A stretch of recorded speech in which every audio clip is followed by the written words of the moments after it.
भाइयों बहनों नमस्कार। All India anganwadi news channel में आपका स्वागत है। चैनल से जुड़ने के लिए नीचे दिख रहे रेड कलर के सब्सक्राइब बटन पर आपको सबसे पहले क्लिक करना है। फिर साइड में एक नोटिफिकेशन बेल यानी घंटी बन के आएगी, उस पर जब आप दबाएंगे तो 3 घंटी आपको दिखेंगी, जिनमें सबसे ऊपर ऑल वाली घंटी आप लोगों को दबा लेनी है।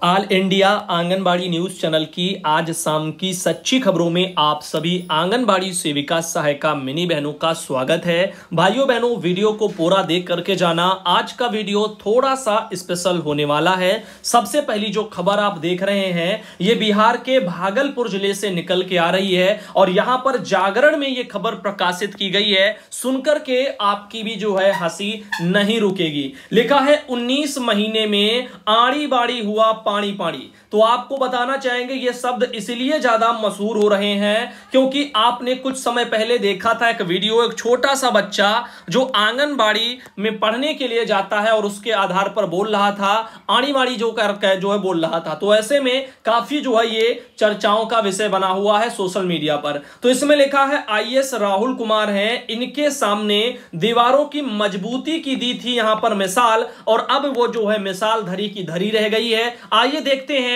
बना वो आंगनबाड़ी केंद्र, उसकी क्या हालत है। यहां पर आप देख सकते हैं ये रहा वो बच्चा जो बोल रहा था आंगनबाड़ी को आड़ी बाड़ी। तो आड़ी बाड़ी का मतलब आंगनबाड़ी से है और 19 महीने में हो गई हालत खराब। तो आइए देखते हैं आड़ी बाड़ी का क्या हाल है। तो ये प्रखंड में बताया जा रहा है, पूर्णिया के प्रखंड में विकास के बड़े बड़े दावे किए जाते हैं, परंतु विकास कार्य इतना मजबूत है कि विकास कार्य को देख करके आकलन किया जा सकता है। इसी का उदाहरण मतेली खेमचंद पंचायत के आझा कोपा गांव में बना आड़ी बाड़ी यानी आंगनबाड़ी। ये केंद्र संख्या 67 है। इस केंद्र के भवन की मजबूती के बारे में यहां के पूर्व मनरेगा पदाधिकारी धीरज कुमार, उन्होंने इस कदर बातें की थी कि स्वयं तत्कालीन जो है डीएम आईएएस राहुल कुमार इसके उद्घाटन को 16 दिसंबर 2020 को करने के लिए आए थे। अभी हुआ क्या है वो आप सुनिए। लिखा है उस समय डीएम के सामने इस भवन के बारे में बड़े बड़े दावे किए गए थे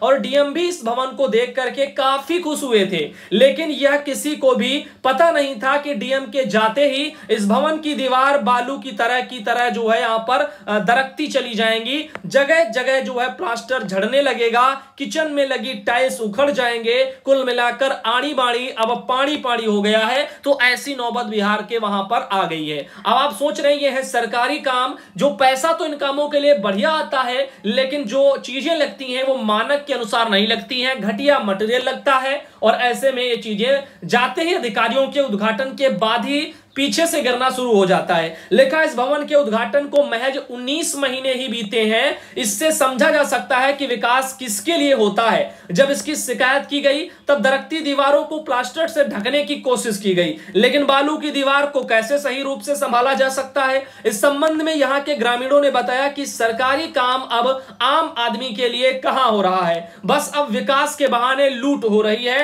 अन्यथा जितनी लागत से यह भवन बना है वह शायद अगले 20 वर्षों में भी नहीं टूटता। वही कह रहे हैं, पैसा इतना ज्यादा आता है, अगर उतना पैसा लगा करके चीजें बने तो वो चीजें 10-10, 20-20 साल उसमें जो है कहीं पर भी कोई कमी ना दिखे। लेकिन यहां पर क्या होता है, 10-10, 20-20 साल तो छोड़ो, 10-10, 20-20 महीने तक नहीं टिक पाते हैं और वो गिरना शुरू हो जाते हैं। ये चीजें हैं ठेके वाले काम की जो है। अब बात करते हैं, यहां पर एक जानकारी आ रही है फतेहपुर से, रिजवाना बेगम बहन आती हैं, उन्होंने एक फोटो भेजी है। आप वीडियो में एक महिला यहां पर देख पा रहे होंगे। अगर आपको जो इन महिला को अगर आप जानते हैं तो कृपया जो है इंडिया को सूचित करें। बहन ने कहा सुधांशु भाई नमस्कार, मैं वगैरह फतेहपुर से है ये बहन, और इनके वहां पर एक ये दिमागी हालत में थोड़ा ये खराब महिला है और ऐसे में जो है मानसिक रूप से परेशान भी लगती हैं और ये खो गई हैं। उनके वहीं पर जो है बैठी रहती हैं, वहां पर काफी दिन हो चुके हैं। और आप देख सकते हो अगर कोई पहचानता है इनको आपके क्षेत्र से या कहीं से हैं तो कृपया जो है सूचित करें, शायद जो है आप इनको जो है ले जा सकते हैं अपने घर। तो ऐसे में अगर आप जो है जानने वाले हैं, आप जो है आपके क्षेत्र की हैं, तो कृपया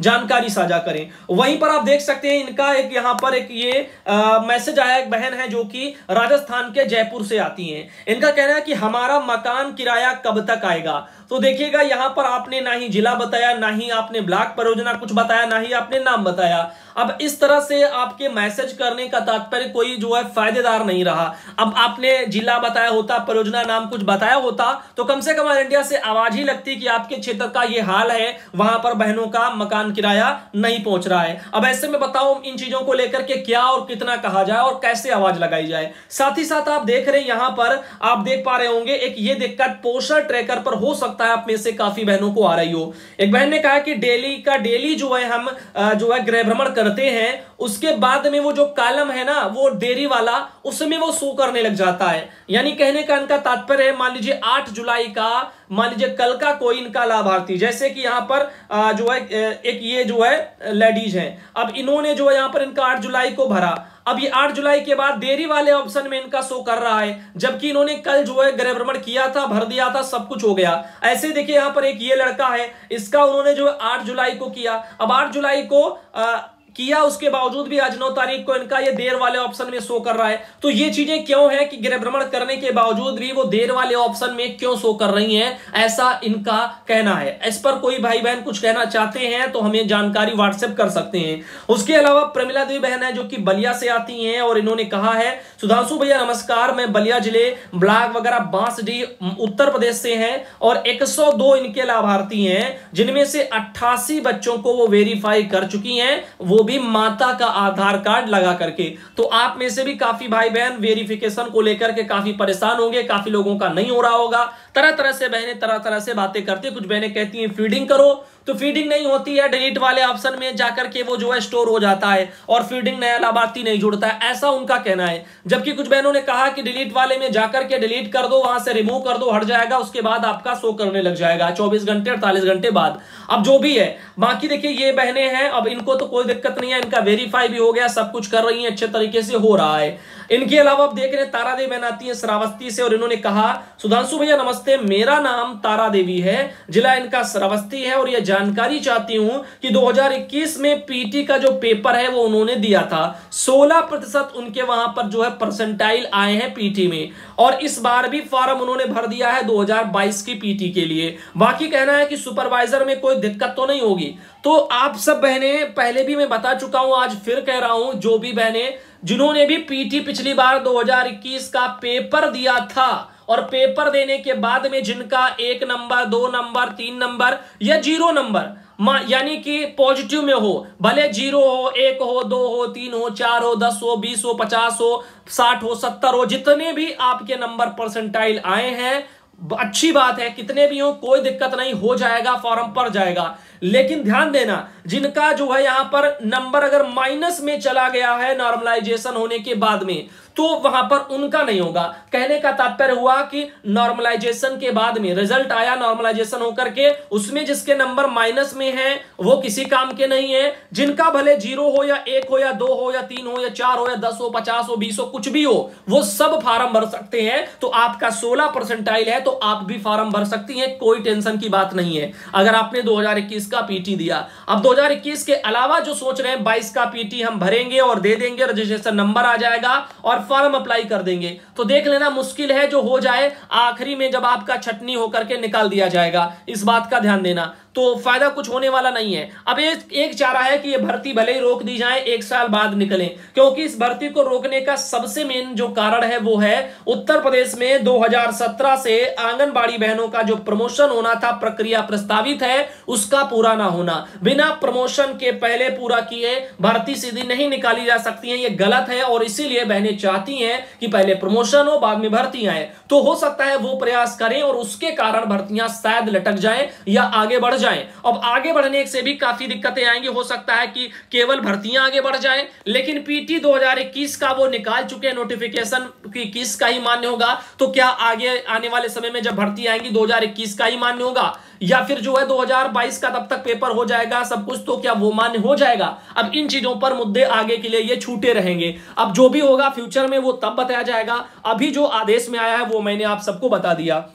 इधर आप देख रहे हैं ये गोंडा जिले से जो डीपीओ महोदय हैं उनकी तरफ से एक ये आप देख सकते हैं लेटर उन्होंने जारी किया था। और जारी इस लेटर में उन्होंने 29 जून को अपने वहां सभी सीडीपीओ को बोला था गोंडा जिले में कि पीएफएमएस जो पोर्टल है उस पर आंगनबाड़ी मिनी और सहायिका बहनों की नियुक्ति की तिथि और शैक्षिक योग्यता साथ ही इनका मोबाइल नंबर ये फीड किए जाने के संबंध में था। क्योंकि आप सबको पता होगा उत्तर प्रदेश निदेशालय से भी संबंध में पहले ही लेटर निकल चुका है 8 जून 2022 को, जिसमें आपको बता दें कि पीएफएमएस पोर्टल पर आप सबका जो है नियुक्ति तिथि, शैक्षिक योग्यता, मोबाइल नंबर ये सब फीड किया जाना था। इसके निर्देश भी दिए गए थे और इन चीजों के बावजूद अभी तक काफी लोगों का नहीं हुआ है, तो जन्म तिथि का परीक्षण कराने के भी निर्देश दिए गए थे। तो यहां पर बोला जा रहा है कि जो है सही करा लें परीक्षण के उपरांत। यदि जन्म तिथि, आधार कार्ड ये सब गलत है तो उनको सही करा लो। अगर जन्म तिथि पीएफएमएस पोर्टल पर गलत है तो संशोधन के लिए आधार कार्ड, नियुक्ति आवेदन पत्र, शैक्षिक योग्यता प्रमाण पत्र आप स्वयं प्रमाणित करके